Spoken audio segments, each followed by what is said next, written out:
Bonjour tout le monde, je suis Sandrine Carl et je suis ravie d'accueillir sur ma chaîne YouTube le grand David Lefrançois. Bonjour. Merci Bonjour, David, bonjour. Avec grand plaisir, je suis très heureux d'être là. Alors, ça me fait vraiment plaisir que tu acceptes cette interview. Et en fait, dans cette interview, on va parler de neurosciences, de foi et de spiritualité. Top. Donc je vais te laisser te présenter rapidement pour ceux qui ne te connaissent pas, s'il en existe encore. Il en existe encore plein. Donc moi je suis donc David Lefrançois, je suis marié, j'ai 4 enfants. Je vis aujourd'hui à Tel Aviv. Je fais de la recherche aussi en neurosciences.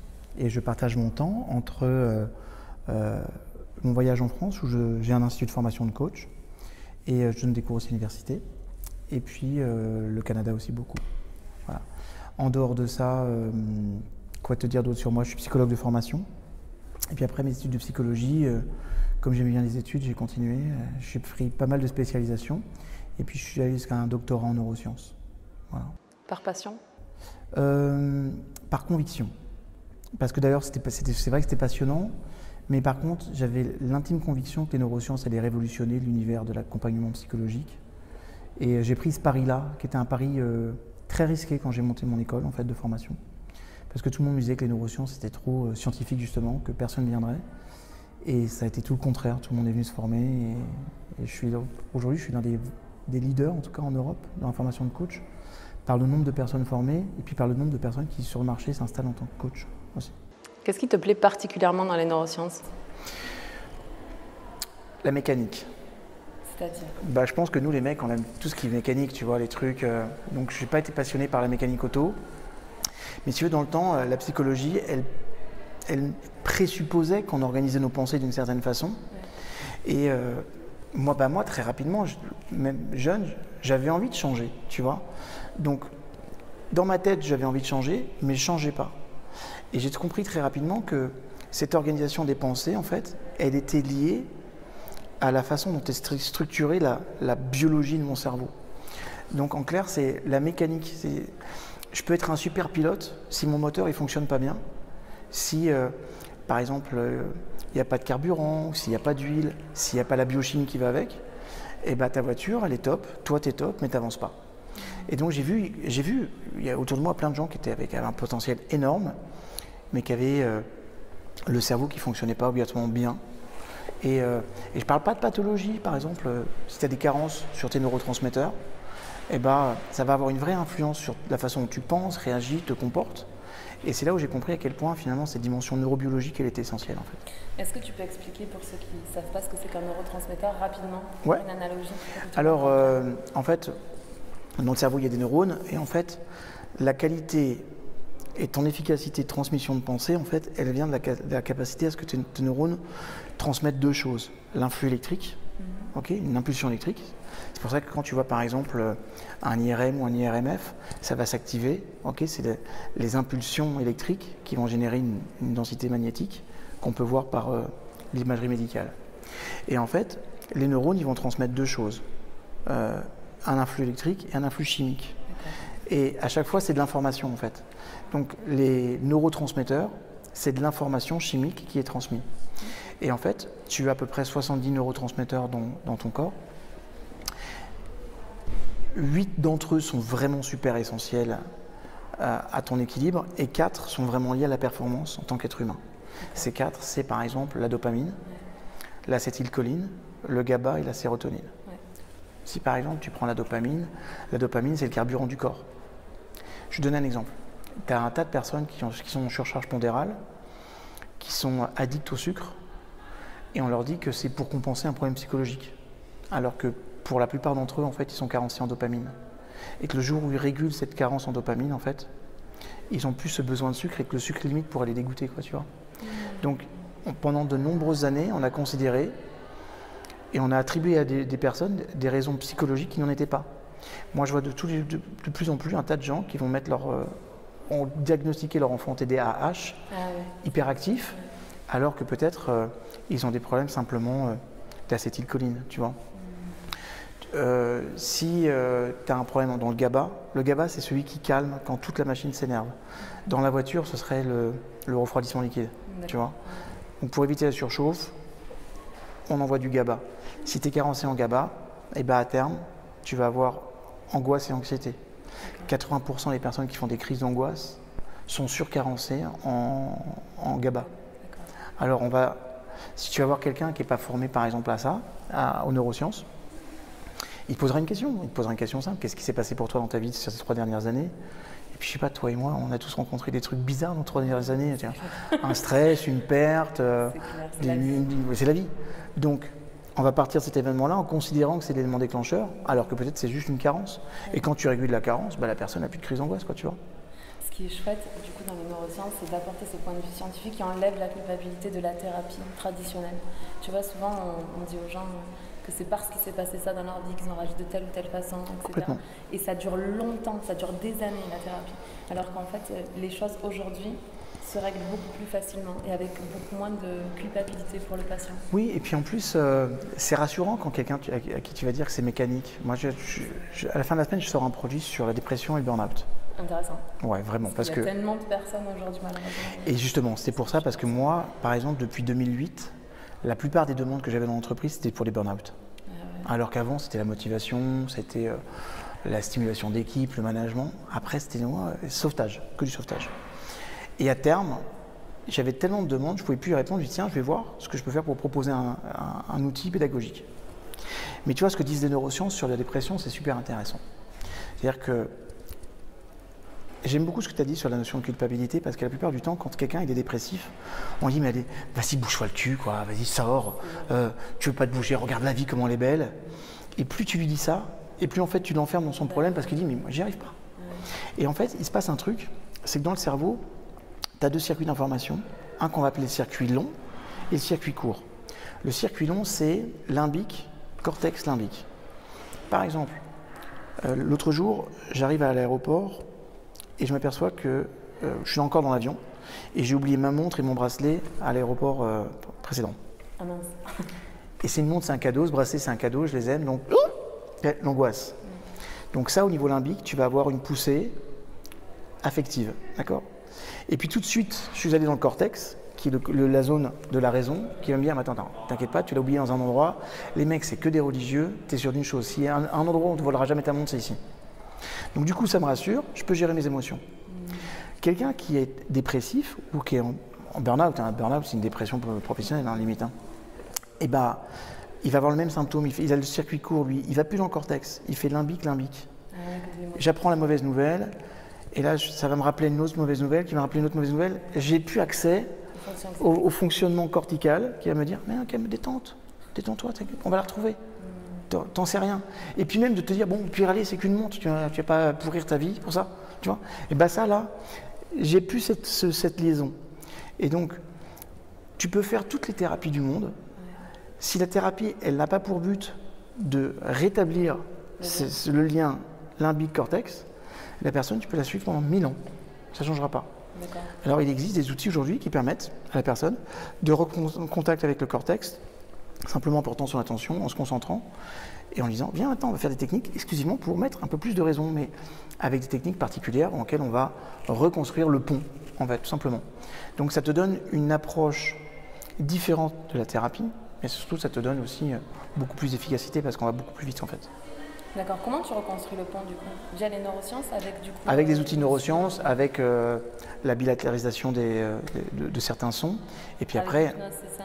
Tu peux faire ça avec l'hypnose. Il y a plein de techniques. L'essentiel, c'est qu'après, la personne, elle puisse être dans une logique de visualisation que, à partir de maintenant, l'information, elle va ici. Je vais te montrer un truc.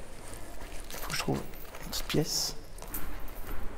Une petite expérience en direct. Expérience en direct. Voilà. Prends une pièce de laiton, prends celle-là. Je m'engage pas trop, 20 centimes.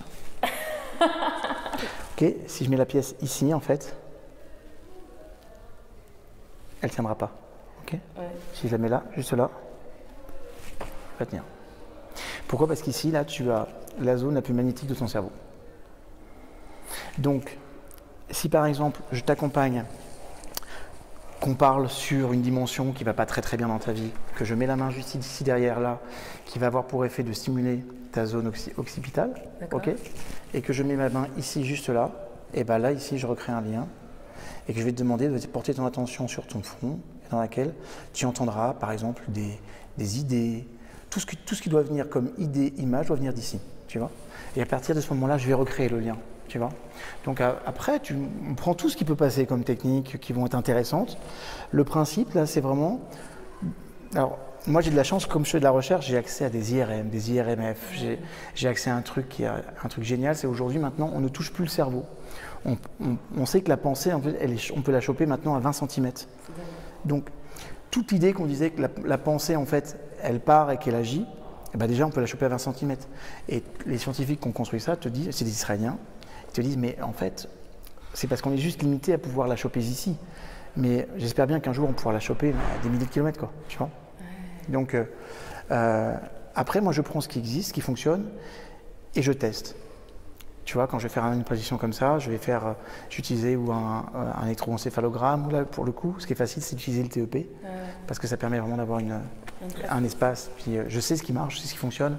Quand je fais des techniques, par exemple, je sais que la technique, elle doit stimuler différentes parties du cerveau pour que ça marche, pour que la personne reconsidère son problème. Et si ça ne marche pas, ou je change la technique, ou je change les questions, jusqu'à ce que je puisse avoir... En fait, c'est dans l'expérimentation permanente. Tout le temps. Des nouvelles idées que tu peux avoir, qui sont inspirées par les neurosciences ou par autre chose. Si tu veux, tout ce qui va venir, c'est intelligent. La seule chose que moi je vais te dire, c'est est-ce que je peux le prouver par IRM et IRMF. Voilà. On sait par exemple que pour qu'une personne s'engage dans son changement, il faut que l'idée soit acceptée par le cerveau gauche, le cerveau droit, le cerveau médian et le cervelet.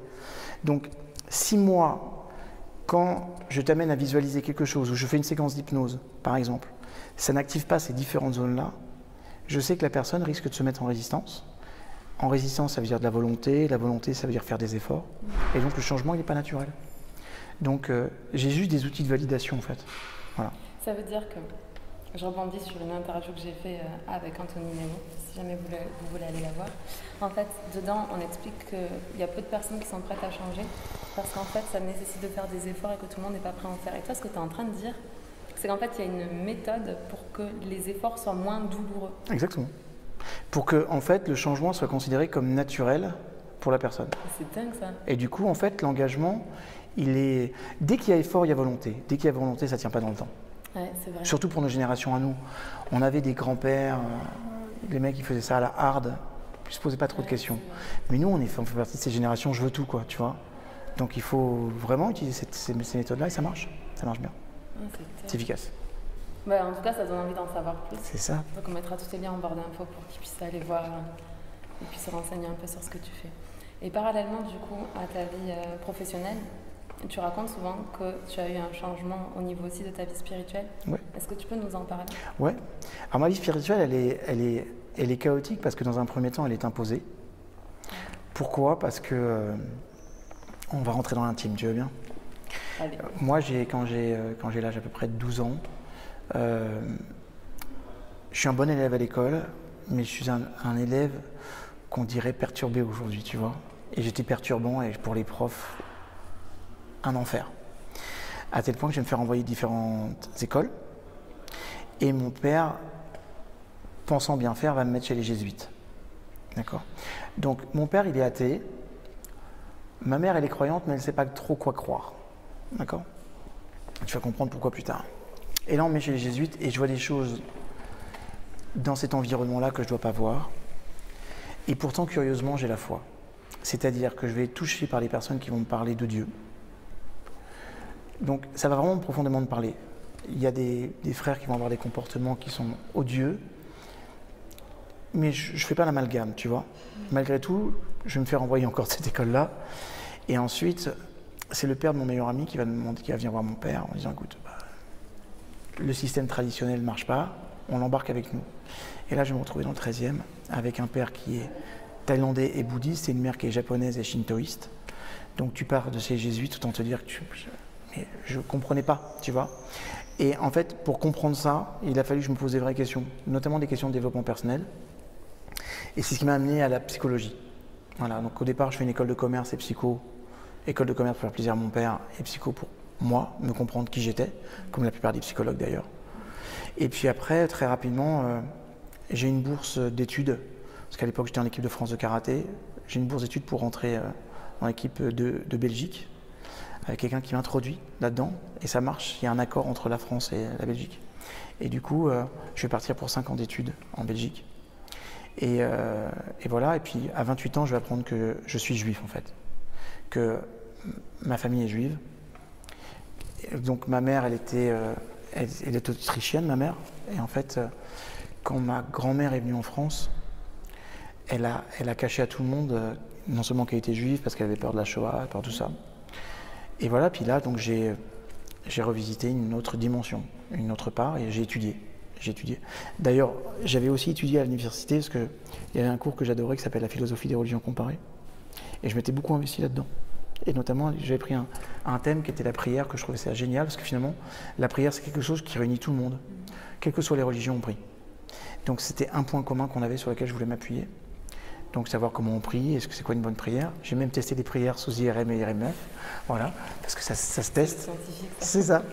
Donc, et il y a un truc qui est intéressant, tu vois, par exemple, si on parle de foi, je ne parle pas de religion, parce qu'après, tu as une expérience religieuse, tu as des religieux qui n'ont pas du tout la foi, et puis tu as des gens pas religieux qui ont une foi énorme. La foi, c'est une expérience d'une relation à quelque chose de supérieur. Okay. La religion, c'est un système qui, logiquement, doit t'amener à transcender ta foi. Pas toujours, logiquement. Donc, quelqu'un qui a la foi, en fait, quand tu fais des tests face à un problème, quelqu'un qui a la foi va stimuler des aires, jusqu'à 4 aires spécifiques de son cerveau, qu'une personne qui n'a pas la foi ne stimule pas. Et curieusement, ces aires, c'est créativité, gestion du stress, la zone qui va permettre la libération d'endomorphine, donc de me soigner, de me détendre, et puis tout ce qui va être accélération des schémas cognitifs. Donc en fait, d'avoir la foi, ça te rend plus efficace, ça te rend plus cool, et ça te permet de trouver des solutions plus faciles. Donc ne serait-ce que pour ça, ça vaut le coup d'avoir la foi, tu vois. C'est efficace la foi. C'est efficace et c'est mesurable aujourd'hui. Et moi j'aime ça. Bah justement, on va voir que on va mettre vraiment les personnes dans des situations problématiques spécifiques et on va leur demander d'invoquer leur dimension de foi. J'avais fait ici des tests aussi sur la notion de cohérence cardiaque où on se rend compte que quelqu'un qui a profondément la foi, que tu mets sous cohérence cardiaque, elle rentre en cohérence cardiaque jusqu'à 7 fois plus vite que tous les autres. Donc il y a vraiment un impact d'être dans sa dimension spirituelle, ça a un impact sur le cerveau, ça a un impact sur le cœur, et on sait aujourd'hui que ça a aussi un impact sur tes intestins. Et c'est ça qui est intéressant, parce que si tu regardes les textes sacrés, on te dit par exemple dans la Torah que l'âme, elle s'incarne dans le ventre, le cœur et la tête. Et les fonctions d'incarnation telles qu'elles sont présentées dans la Torah ou dans les descriptions kabbalistiques correspondent exactement au mode de fonctionnement de chacun de ces organes, parce que dans chacun de ces organes, on a des neurones en fait. Tu as 200 millions de neurones dans les intestins, c'est l'équivalent d'un chien, cerveau d'un chien, 85 000 dans le cœur, mais des neurones très complexes, et tu as jusqu'à 87 milliards de neurones dans le cerveau. Voilà, c'est pas mal. Ouais, c'est pas mal. Moi, c'est bien. On est plutôt bien servi. Ouais, après, tu as beau être bien servi, est-ce que tu l'utilises bien? Après, ça va être toute la technique. Donc voilà mon parcours avec la foi et voilà. Je suis un homme de foi. Et un jour, on a notre institut à Casablanca. Et moi, j'étais très au clair avec eux sur le fait que la personne qui va donner une formation, c'est un juif. Et j'étais incroyablement bien accueilli. Même dans ma religion là-bas. Ça me plaisait bien. Je trouvais ça ouvert. Et ils m'ont posé une question. Ils m'ont demandé est-ce que vous êtes croyant? Et je leur ai dit non. Et il y avait un vrai froid dans la salle. J'ai dit moi, je ne suis pas croyant, je suis sachant. C'est-à-dire que moi, en fait, je ne me pose pas la question de savoir si Dieu existe. Parce que je l'ai expérimenté dans ma vie, à plein d'égards. Donc je sais qu'il existe. La question, c'est comment je garde ce lien, comment je crée ce lien, comment j'utilise ce lien au quotidien. Après, le reste, c'est la littérature. Tu viens de dire, je suis un homme de foi. Ça signifie quoi pour toi, être un homme de foi? C'est-à-dire que je mets Dieu dans tout ce que je fais.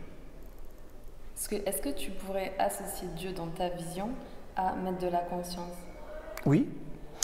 C'est-à-dire qu'en fait, tu sais, Dieu, si on y va du côté étymologique, Déos, ça veut dire la loi. Okay. Donc en fait, on pourrait considérer Dieu comme l'ensemble des lois qui régissent l'univers et l'ensemble de ces lois auxquelles tu vas te connecter en fait. Et en fait, pour moi, la spiritualité, qui est le mouvement en fait de faire vivre ta foi, c'est la spiritualité. Okay. La spiritualité, c'est vraiment cette capacité que tu as de faire vivre concrètement dans ce que tu fais une dimension supérieure. Ce que j'entends par dimension supérieure, c'est qu'on a tous des visions, on est des êtres humains, et par nature, l'être humain, c'est un animal, qu'on le veuille ou pas, dans son mode de fonctionnement, dans ses échanges. La seule chose qui permet de sortir de sa condition, c'est d'avoir une vision supérieure et d'être en cohérence avec cette vision supérieure. C'est-à-dire, le simple fait, pour moi, la meilleure pratique spirituelle, c'est que ferait la version la plus grandiose de qui je suis. Voilà. Je suis tellement d'accord. Après, juste de se poser la question, c'est imaginons que la version de David, là, top of the world, dans ses valeurs, l'intelligence, la meilleure réaction, il est là. Il doit agir, il doit répondre à cette interview, il doit poser un acte. Quelle serait la version la plus grandiose? Et sa version la plus grandiose ferait quoi? Ça, c'est un acte spirituel. Le deuxième acte spirituel, l'être humain, il est mué par une double dynamique. Dynamique émotionnelle. On revit deux formes d'émotions. On n'en vit pas 10 000, deux formes. L'amour et son contraire, la peur. Okay? Donc, ou bien je suis dans ma dynamique d'amour, ou bien je suis dans ma dynamique de peur. Donc là, le principe, chaque fois que je vais me poser la question, par exemple, c'est, tiens, si l'amour inconditionnel parfait est là maintenant, que ferait l'amour maintenant? Okay? Et le simple fait de se poser ces questions, ça t'amène à avoir des comportements qui sont des comportements supérieurs. Je ne suis plus dans des comportements bas, humains, tu vois. Tu t'engueules avec ton épouse, ce qui peut arriver à tout le monde. Tu as deux choses. Ou bien tu restes dans ta dimension humaine et tu vas ressasser, oui, parce que tu vas être dans l'ego. Ouais, mais non, je ne vais pas lâcher. Et puis de toute façon, je ne m'excuserai pas. Et puis, ou bien tu dis, ok, que ferait l'amour maintenant? Et l'amour maintenant va te dire, ok, va faire un geste, va vers elle, excuse-toi pour les propos que tu as eus, ouvre-la et puis communique, tu vois. Mais ça, tu ne peux l'avoir que si tu as quelque chose qui te transcende et qui t'amène à une vision supérieure de ce que tu es. Voilà. Ce qui est rigolo, c'est que la peur enferme, en fait. Enferme sur soi, enferme sur le problème, et l'amour ouvre toujours. Et d'ailleurs, ça se voit même dans ta façon d'en parler, dans ta gestuelle, en fait. Quand tu as parlé d'aller vers, et même ton corps y va. Et c'est ça qui est intéressant, parce que le simple fait de parler de ces choses-là, en fait, engage quelque chose d'autre dans le corps. Et on n'imagine même pas à quel point le fait de penser à l'amour, juste de penser à l'amour, organise et régule même ta biochimie. C'est-à-dire que je te prenne dans mes bras, ou que j'imagine simplement que je te prends dans mes bras, je libère exactement la même quantité d'ocytocine. Et l'ocytocine, c'est un régulateur de l'harmonisation de mes neurotransmetteurs. Donc c'est bon pour la tête, quoi. Mais ce qui est génial dans ce que tu viens de dire, c'est que même les personnes, tu sais, alors c'est ça qui est dingue, on est dans un monde qui est hyper connecté, mais où les gens sont dans une forme d'indépendance qui n'existe pas, puisqu'on est tous dans l'interdépendance, on dépend tous les uns des autres, mais il y a beaucoup de personnes qui se sentent seules dans ce monde. Et du coup, ce qu'on pourrait leur penser à ce moment-là, c'est qu'ils ont forcément quelqu'un qu'ils aiment profondément, quelqu'un avec qui ils sont en lien ou avec qui ils ont été en lien, et en fait, ils peuvent connecter tous les jours avec l'amour en eux, en pensant faire un câlin à cette personne qu'ils aiment. Et du coup, ça va équilibrer toute leur biochimie. Écoute, moi, l'un des exercices que je donne en priorité aux personnes qui sont dépressives, c'est d'utiliser une technique de psychologie positive qu'on appelle la technique de contre-projection, qui consiste à dire, je vais souhaiter à tous les autres ce que je souhaite vivre dans ma vie. Et le principe, c'était de dire, voilà, chaque jour, minimum 3 personnes, bénissez-le. Dites, voilà, je te souhaite d'être heureux, de vivre le bonheur le plus possible. Et des inconnus, tu sais, juste, tu as croisé le regard d'une personne, elle t'a interpellé par son regard, par sa posture, peut-être parce qu'elle, la pauvre, elle est stressée, parce qu'elle n'est pas bien où tu la sens. Bénis-la. Et tu vas voir que le simple fait de ça, en fait, de faire ça, parfois c'est plus facile avec les autres qu'avec soi. Surtout, par exemple, une personne qui pourrait avoir un niveau d'estime bas, il va se dire non mais moi je veux pas, je suis rien, tu vois, donc il va rentrer dans ce truc-là. Mais si tu dis non, bénis les autres. Mais curieusement, quand tu le fais pour l'autre, tu le fais pour toi. Et c'est tellement plus facile. Et c'est la raison pour laquelle plus tu donnes, plus tu reçois. C'est vrai. C'est un acte égoïste de donner en fait. Je te jure. Ouais, d'une certaine façon ça l'est. Mais tu vois ce que tu dis, moi je le fais tout le temps. En fait, quand je vois des personnes en difficulté, que ce soit dans la rue, que ce soit en difficulté physique ou de vie, comme les personnes qui sont à la rue, ou des gens qui se disputent, ou des gens qui ont des problèmes à leur voiture, parce que moi je suis une malchanceuse des voitures, enfin, je vais pas dire ça parce que je voudrais pas que ça continue. Mais non. Disons que j'ai été étudiante et que j'avais des petits boulots à côté, du coup j'avais pas nécessairement la dernière voiture, elle est tombée tout le temps en panne. Donc les voitures, quand tu roules garées sur le côté avec les warnings et la dépanneuse, genre à chaque fois je me dis oh compassion, je leur envoie de l'amour et je fais ça tout le temps. Et aussi quand tu vois des camions qui transportent des animaux qui vont à l'abattoir, moi ça me touche, vraiment ça me serre le cœur. Et du coup c'est pareil, j'envoie de l'amour à ces animaux. Et le simple fait, tu vois, d'avoir cette habitude d'envoyer tout le temps de l'amour quand je vois des gens qui sont dans une situation, alors peut-être je pourrais le faire aussi, des gens qui sont heureux, j'y pense pas, tu vois. Dans ce cas, j'en vois vraiment. Mais tu sais, en fait, ce que tu dis est vraiment intéressant, c'est parce que on peut donner que ce que l'on a, et c'est ça qui est un présupposé intéressant. C'est-à-dire que si tu donnes de l'amour en vrai, ton cerveau, ce que tu es, va considérer, si tu en donnes, c'est qu'elle en a. Donc, fatalement, en fait, plus t'en donnes, plus t'en développes. C'est un truc qui est vraiment intéressant. C'est valable pour l'amour, c'est valable pour la confiance. Quelqu'un qui me dit, mais un jour, il y a une personne qui m'a croisé, il me dit, j'adore votre chaîne YouTube, on est dans la gare, je suis avec mes enfants, et il me dit juste un conseil. Qu'est-ce que je peux faire pour améliorer ma confiance en soi? S'il y avait un truc, j'ai dit, aide toutes les personnes que tu peux à développer leur confiance en soi. Parce que le simple fait de le faire, ça présuppose que tu as les outils déjà, tu vois, intellectuels, les compétences, les ressources. Et renseigne-toi, lis des bouquins, mais aide les autres à développer la confiance, tu vas voir que naturellement la tienne, elle va se développer tout seul. Tu n'auras même besoin de rien faire pour ça. Tu crois que c'est un effet des neurones miroirs, ça aussi, ou pas? Alors, il y a certainement des neurones miroirs, mais il y a surtout un effet de ce qu'on appelle un contre-projectif, tu vois, dans le sens où, une fois encore, je peux te donner du temps si j'en ai, je peux te donner des compétences si j'en ai, je peux donner de l'amour si j'en ai, je peux donner de l'argent si j'en ai. Donc ça, c'est un postulat de base dans lequel toi et moi on a grandi. Okay. Donc à partir du moment où je donne quelque chose, ton cerveau te dira, bon, il en a. Donc si là maintenant je vois qu'il n'y en a pas assez, viens, on va créer. Et ça, c'est là où ça devient un acte créatif. Tu vois, moi, ma mère, elle fait le meilleur Apfelstrudel de la planète. Je ne sais pas ce que c'est. Alors, l'Apfelstrudel, c'est un gâteau viennois à base de pommes et de cannelle, tu vois. Tu peux vivre la chose intellectuellement, tu vois, mais le jour où je te fais goûter l'Apfelstrudel, tu deviens Apfelstrudel addict. Okay. Et ça veut dire quoi? Ça veut dire que quand je vis une expérience, quand je donne cette expérience, quand je livre ça, je vais devenir addict à ça. Et en fait, je vais développer une conscience de la confiance. Parce que comme je suis en train de te conseiller de l'apporter aux autres, moi, quand je vais être en connexion dans ma propre réflexion de pensée personnelle, en fait, je vais commencer à mettre en place des modifications. Ce que tu modifies chez les autres, ça se modifie chez toi. Ça, c'est bon. C'est très bon. C'est très, très bon. Je suis d'accord. C'est très, très bon même. Bon, super. On va clore du coup l'interview.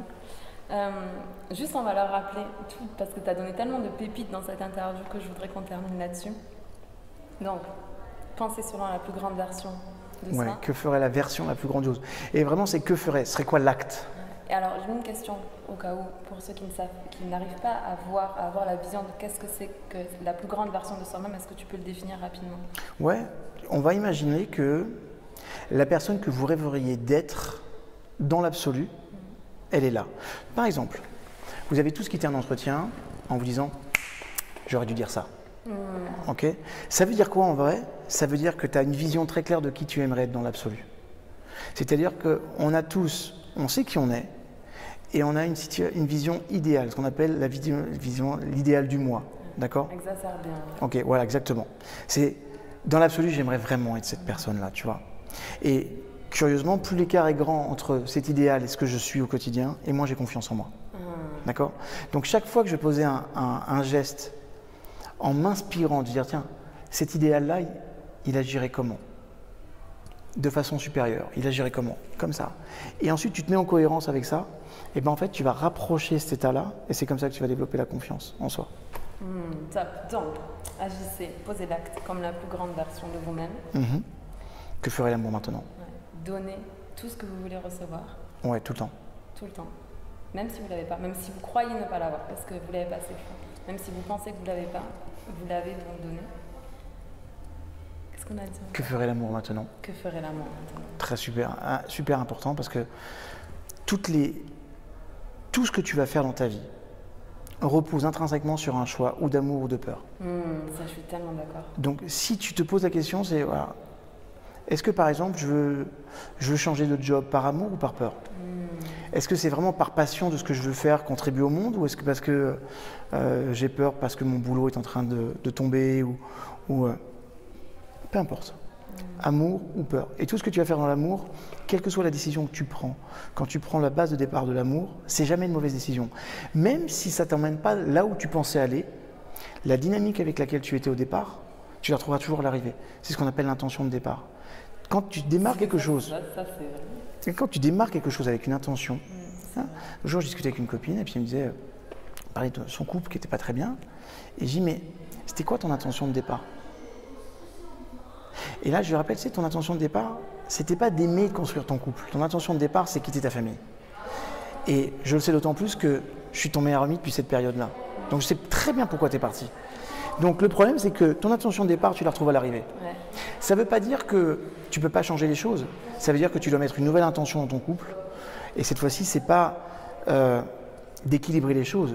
Tu dois mettre une intention donc, que ton couple il fonctionne, que tu l'aimes, que vous aimez, que vous vivez des expériences exaltantes ensemble et que tu redonnes une nouvelle dynamique. Mais ça passera toujours par une intention qui est cette fois-ci non pas une intention de peur parce que j'ai pas envie de rester dans cette famille, donc j'ai tellement peur de rester dans cette famille que je vais prendre le premier inconnu venu, je me marie avec. Je vais y mettre une intention d'amour dans laquelle je vais construire quelque chose harmonieux, avec, tu vois, c'est vraiment l'intention de départ. Mais ce qui est intéressant, c'est qu'en fait, même si ton intention de départ, au départ, n'est pas dans l'amour, pour autant, elle peut changer. Tu peux la faire évoluer. En conscience. Et c'est ça qui est super intéressant, c'est que les gens se disent « Ah mince, mon intention de départ était foutue, donc c'est foutu. » Mais en fait, non, ce qui est chouette dans cette vie, c'est que tout est une question de choix à chaque instant qu'on est en train de vivre. Et à chaque instant, c'est comme si on peut prendre un nouveau départ. On peut tout corriger. Ouais, souvent, les gens, ils attendent le 1er janvier, tu sais, pour changer des choses. Mais en fait, ça marche jamais parce que c'est à chaque instant que vous pouvez faire le choix d'aller vers là où vous avez envie d'aller, de vivre ce que vous avez envie de vivre. Ouais, tu pourrais très bien vivre avec l'idée que tous les jours, c'est un 1er janvier. Ouais. Parce que c'est vrai, en fait, ouais. en vrai. En plus, ça ajoute des paillettes et j'aime bien l'idée. Il y a déjà de paillettes. Ça va faire plaisir à une amie canadienne. Ouais. Très bien. On fait un petit coucou à Mélissa. Ça marche. Mais c'est très sympa. Très sympa. Donc, la version la plus grandiose, que ferait l'amour? J'en oublie. On a dit pas mal. Apporter aux autres ce qu'on voudrait développer chez soi. Ouais. Et puis voilà, considérer que les neurosciences, c'est l'avenir.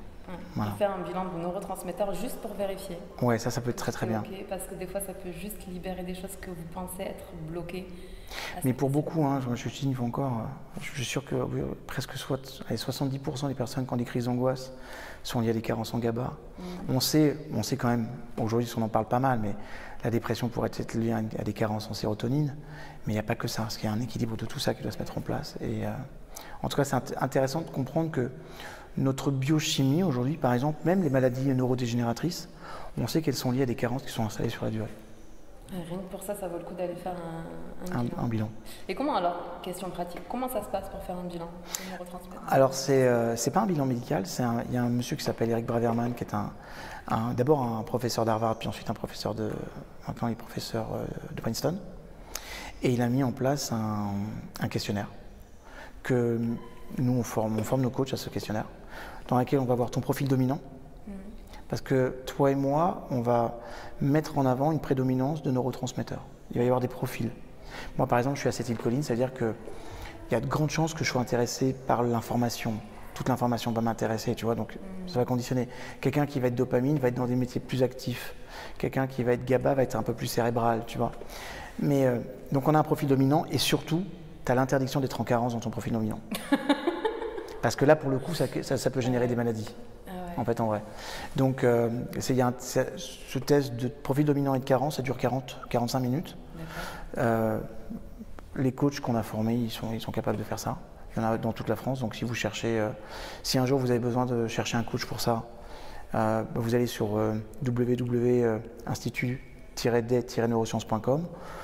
Vous appelez mon assistante et elle vous mettra en relation avec un coach.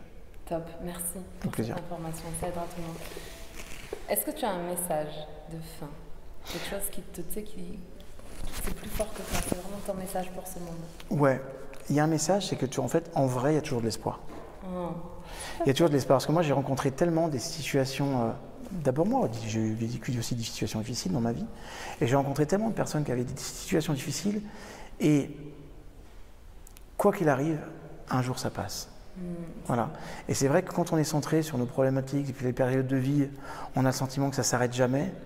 Mais plus on a le sentiment que ça ne s'arrête jamais, plus on est focus sur le fait que ça ne s'arrête jamais, moins ça s'arrête. C'est pour ça la raison, vraiment, le maître mot, c'est garder toujours l'espoir et soyez centré plus sur le fait qu'un jour, il va y avoir un renouveau. Et plus vous allez y croire, et plus ce jour va venir vite. Et c'est pour ça qu'il ne faut pas lâcher l'affaire, jamais, jamais, jamais. Ne baissez jamais la garde, ça c'est une technique pour les arts martiaux, mais c'est valable dans la vie en fait. Ne baisse pas la garde. Merci. Avec plaisir. Merci pour cette interview. Je vous mets tous les liens en barre d'infos du coup pour retrouver David Lefrançois, qui a une chaîne YouTube qui marche très bien d'ailleurs. Ouais, pas mal. Tu parles de neurosciences, de confiance. Je parle de tout ce que j'aime. Donc ça peut être psychologie positive, je suis très branché psychologie positive maintenant, ça peut être neurosciences, ça peut être... c'est vraiment la chaîne de mon inspiration, c'est-à-dire que dès que je trouve que quelque chose est utile et que je vois à travers mon expérience de vie, tu vois, je vais te donner un exemple. L'autre jour, j'ai un ami qui me parlait de sa famille, qui me disait, lui donc il s'occupe beaucoup de sa mère qui est malade, et j'ai dit mais comment étaient frères et sœurs? Tu sais, j'ai compris qu'ils étaient à leur maximum. Donc dans ces cas-là, quand je vois le concept, il est sympa, je le mets ou sur Facebook ou sur YouTube.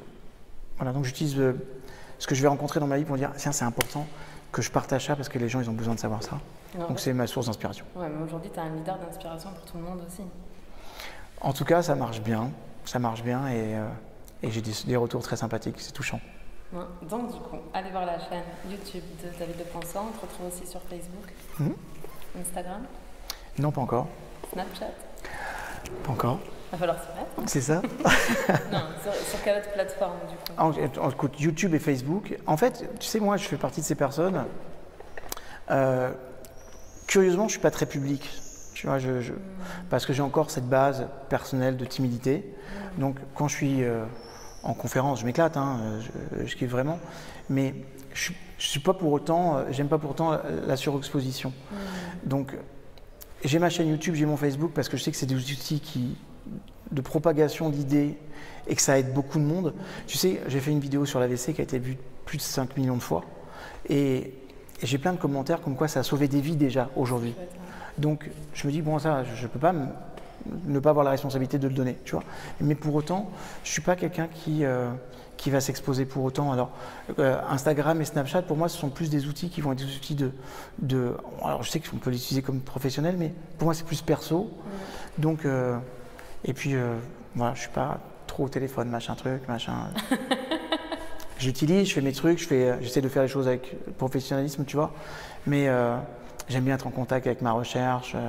Moi, mon kiff, c'est quand je me prends une idée, je me promène sur la plage avec ma chienne et je me barre dans mes idées et je trouve des solutions. Voilà. Et après, je vais dans le laboratoire et je les teste avec des cobayes. Les pauvres. Tu peux pas savoir. Il y a plein d'étudiants à Télévive, ce que je leur fais subir, mais c'est très drôle, c'est très sympa. Oh, mon avis se régale. Moi, j'adorerais être une étudiante à toi parce que je pense que je serais challengée en permanence. Ouais, c'est sympa. Ça serait top. En tout cas, merci pour ce que tu fais pour toi aussi. Merci toi aussi, merci d'inspirer. D'avoir accepté de passer ce moment avec moi et de l'offrir à toutes les personnes qui vont voir cette vidéo. Que du bonheur. Ouais, c'est ça.